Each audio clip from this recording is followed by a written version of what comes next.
கடகராசிக்கு பலன் சொல்வதற்கு ரொம்ப நேரமாக காத்து கொண்டிருக்கிறேன். ஏன்னா என்னாலையும் இந்த மாதிரி நேரத்துல கடகராசிக்கு குட் நியூஸ் அப்படிங்கிறது சொல்ல முடியும். இதனால் வரை 12ஆம் வீட்டுல இருந்த குரு நமக்கு என்னென்ன பிரச்சனைகள் எல்லாம் கொடுத்தார்.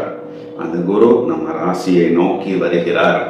சார், ராசியில வந்த ஜென்ம குரு வன்ம குரு அப்படின்னு நீங்க தானே சார் சொன்னீங்க. ஆமாம் பிரதர், ஆனால் நம்ம கடகமனையில தான் குரு உச்சமடைகிறார். இப்போ குரு இருக்கக்கூடிய இடத்தை விட பார்க்கக்கூடிய இடத்துக்கு தான் பலம் அதிகம்.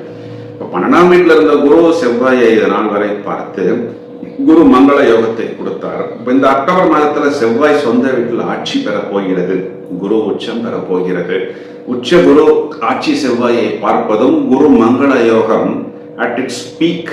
பிரமாதமான குரு மங்கள யோகம் அக்டோபர் மாதத்தில் கடகராசிக்காரர்களுக்கு கிடைக்கும் அப்படிங்கிறது ஒரு first good news, first best news அப்படின்னு சொல்லலாம். குரு என்ன பண்றாருன்னா